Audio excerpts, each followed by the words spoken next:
Good morning student, welcome to my channel. आज date है आपकी 5 अक्टूबर। क्लास 10th के लिए गणित की जो वर्कशीट आई है, वर्कशीट नंबर 40 आई है और हम पहले भी पढ़ चुके हैं ऊंचाइयों और दूरियों पर आधारित सवाल।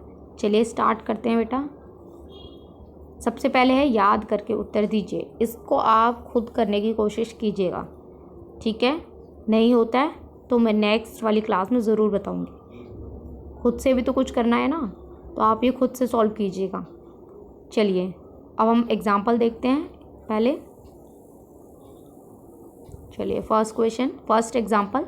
7 मीटर ऊंचे भवन के शिखर पर एक केबल टावर के, ये देखिए ये 7 मीटर आपका भवन हो गया, ठीक है?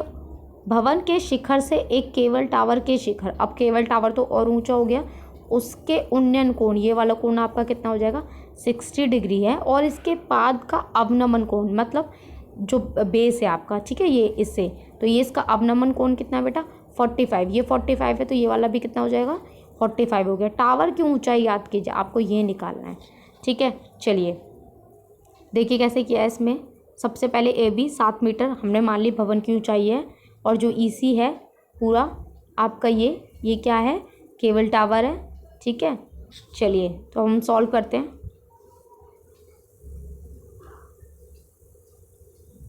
इसमें बेटा देखो कुछ नहीं किया हुआ है। सबसे पहले ए बी सी, हम पहले ये छोटा वाला त्रिभुज लेंगे, ठीक है? इस त्रिभुज में हमें लंब पता है, हम आधार निकाल लेते हैं। तो आधार निकालने के लिए हमें क्या करना है, 1045 का फॉर्मूला लगाएंगे। 1045, 10 क्या होता है, लंब बटे आधार होता है, ठीक है? लंब हमारा कितना है 7 और आधार हमारा BC। आधार हमें पता नहीं है तो BC हमारा निकल जाएगा 7 मीटर। अब हमारा ये 7 मीटर आ गया। अब हम दूसरा ट्राइंगल लेते हैं, ठीक है? ADE, ये वाला ऊपर वाला, तो ये जब 7 है तो ये भी कितना हो जाएगा 7। तो अब हम यहाँ से लंब निकाल सकते हैं, बहुत ही इजीली निकाल सकते हैं। 10 का फॉर्मूला 1060 इज इक्वल टू लंब ये अपॉन में ये, ठीक है? तो DE अपॉन में AD, और DE हमें पता नहीं है, AD हमारा 7 है बस। और 1060 की वैल्यू कितनी होती है, √3 होती है। जब आप इसको इधर लेके जाएंगे तो DE की वैल्यू आ जाएगी 7√3। अब आप देखिए बेटा, आपका DE यानी कि ऊपर वाला आ गया 7√3, ठीक है? लेकिन ये जो पूरा है EC हमारा क्या हो जाएगा, CD प्लस DE। अब ये तो हमारा निकल आया था, DE कितना था 7√3, और हमारा CD कितना हो जाएगा बेटा, ये देखिए EC is equal to DE plus CD, ठीक है? तो DE आपका कितना था, हमने अभी निकाला है 7√3। अब ये 7 है तो ये भी DC भी क्या हो जाएगा हमारा 7, तो 7 प्लस 7√3, 7 कॉमन ले लेंगे, √3 प्लस 1, तो केवल टावर की पूरी की ऊंचाई आपकी निकल गई। चलिए क्वेश्चन नंबर 2 देखते हैं। जो सेकंड है कि आंधी के आने से एक पेड़ टूट गया। अब हमने देखा कि हमने मान लिया ये पूरा पेड़ था, अब ये टूट गया, यहाँ आ गया, तो यहाँ से टूट गया, तो ये ऐसे गिर गया, ठीक है?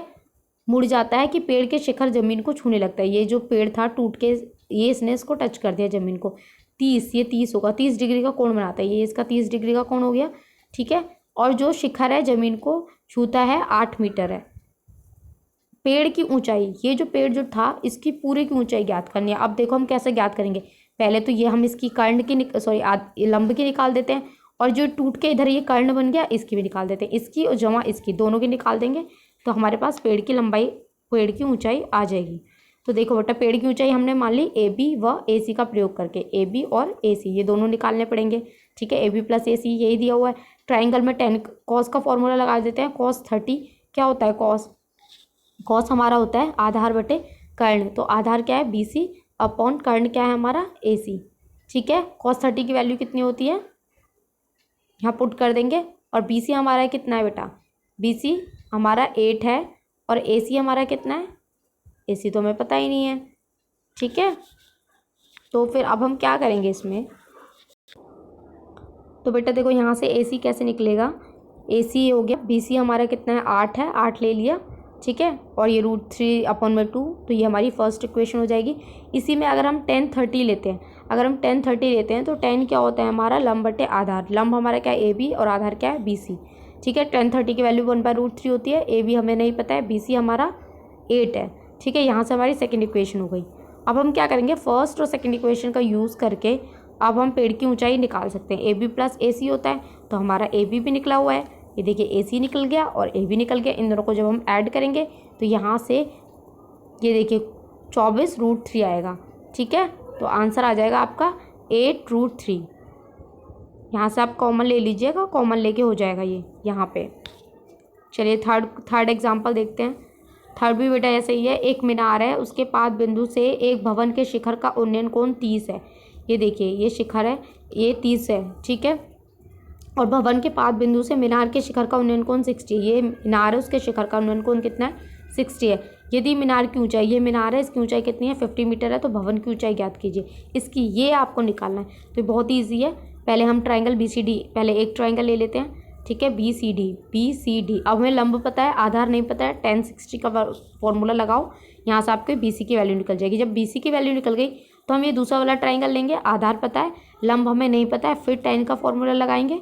ठीक है, तो BC हमारे पास ऑलरेडी है, तो यहाँ से हमें हमारा AB निकल जाएगा। चलिए फोर्थ देखते हैं। एक मीनार के पाद बिंदु, ये मीनार है, इसके जो बिंदु से S और T की दूरियों के स्थित दो बिंदुओं के मीनार की चोटी का उन्नयन कोण परस्पर पूरक है। पूरक क्या होता है? पूरक में एक कोण अगर आपका मतलब दोनों का एडिशन 90 होना चाहिए। ठीक है, तो एक अगर थीटा ले लिया हमने तो दूसरा कितना हो जाएगा? 90 माइनस थीटा। आपको ये ध्यान रखना है, पूरक कोण 90 होता है एडिशन करके। ठीक है, तो सिद्ध कीजिए कि मीनार की ऊंचाई √ST है। चलिए, तो हम ये पूरा इसका डिस्टेंस T मान लेते हैं, ये वाला S मान लेते हैं। ठीक है, यहाँ देखिए दिया हुआ है, हाइट आपने AC आपने H मान ली है, एंगल एक थीटा है और एक दूसरा क्या हो जाएगा? 90 माइनस थीटा। पहले ABC त्रिभुज लेंगे, उसमें tan थीटा की वैल्यू पुट कर देंगे। फिर दूसरा वाला ट्राइंगल लेंगे, उसमें हम क्या करेंगे? cot थीटा ले लेंगे। ठीक है, जब आप फर्स्ट और सेकंड को यहाँ गुणा करोगे तो आपका आंसर आ जाएगा। आप इसे करके देख लीजिएगा, बहुत ईजी है। अब हम क्वेश्चंस करते हैं। फर्स्ट क्वेश्चन है 100 मीटर की एक ऊंची, देखिए इसमें क्या करना है बेटा, बहुत ही ईजी है, मैं आपको जनरली ऐसे बता दे रही हूँ। 100 मीटर की चौड़ी नदी है। ठीक है, उस नदी के बीच में एक छोटा सा द्वीप है। ये मान लिया एक द्वीप पर एक लंबा पेड़ खड़ा है, ये इसी पे पेड़ खड़ा है। P तथा Q एक दूसरे के विपरीत किनारों पर पेड़ के स्थान लाइन है। ये देखो, ये ऐसे हो गई, ये हमने P मान लिया, ये Q मान लिया, और ये नदी जो है 100 मीटर हो गई। ठीक है, इसकी हाइट हमने H मान ली। अब क्या है, एक P और Q के साथ उन्नयन कोण है 30 और 45। ये आपका हो गया 30 और ये आपका हो गया 45। तो पेड़ की ऊंचाई ये निकालनी है, कुछ नहीं करना बेटा। PQR हम इसको मान लेते हैं, या इसको R और ये आपका इसको S मान लो, या कुछ भी मान सकते हो आप। एक बार ये वाला ट्राइंगल लेंगे, एक बार ये वाला ट्राइंगल लेंगे। ये पूरा 100 है, अगर हमने इसको x मान लिया तो ये कितना हो जाएगा? 100 माइनस x। बहुत ही ईजी, आप आराम से कर लेंगे। मैंने नीचे सॉल्व किया हुआ है, चलिए मैं आपको दिखाई देती हूँ। देखो, ये मैंने ये लिया है। ठीक है, PQSR, ये मैंने x मान लिया। ये पूरा 100 था, तो ये 100 माइनस x हो जाएगा। ये 30 डिग्री है, ये 45 डिग्री है। PRS, पहले हम एक ट्राइंगल ले लेते हैं, फिर दूसरा। देखिए, पहले वाले ट्राइंगल में tan 45 H अपॉन में x हो गया। ठीक है, और tan 45 1 होता है, तो H x के बराबर हो गया। सेकंड में हमने लिया है tan 30 = RS अपॉन में RQ, लंब बटे आधार होता है। ठीक है, तो H अपॉन में आधार हमारा 100 माइनस x था, तो x की जगह हमने क्या रख दिया? H रख दिया। और जब हम इसे क्रॉस मल्टीप्लाई करेंगे तो आपकी वैल्यू आ जाएगी, H की वैल्यू जब आप सॉल्व करोगे तो ये आएगी। ठीक है, चलिए क्वेश्चन नंबर सेकंड देखते हैं। ये देखिए 5 मीटर एक मीनार है, उसके ऊपर, इसके ऊपर एक झंडा लगा हुआ है, ध्वज लगा हुआ है। ठीक है, भूमि पर स्थित किसी बिंदु से, ठीक है, भूमि इससे स्थित ध्वज के ऊपरी जो सिरा है उसका जो एंगल बन रहा है वो कितना बन रहा है? 60 डिग्री। और पाद बिंदु मतलब यहाँ से आपका एंगल बन रहा है 45। अब आपके पास दो ट्राइंगल हो गए, एक ये और एक ये। अब आपको क्या निकालना है? ध्वज दंड की लंबाई ये निकालनी है आपको। ठीक है, तो ये भी बहुत ईजी है। ये देखिए मैंने नीचे किया हुआ है सॉल्व, चलिए यहीं से देख लेते हैं डायरेक्ट। तो बेटा देखो, इसमें मैंने पहले ABC, ये आपका C हो गया, ये आपका D हो गया। पहले ABD लिया हमने। ठीक है, cot 45 लिया AB अपॉन में AD। तो AB आपका, AB हमें नहीं पता है, AD हमारा 5 है = 1, तो AB कितना हो गया? 5। अब हम बड़ा वाला ऊपर वाला ट्राइंगल ये ले लेंगे पूरा। ठीक है, तो जब मैंने ऊपर वाला ट्राइंगल लिया तो AC अपॉन AB = 10 60। AC की वैल्यू AD प्लस DC होगी। ठीक है, यहाँ से देखिए AC की वैल्यू क्या होगी? AD plus DC।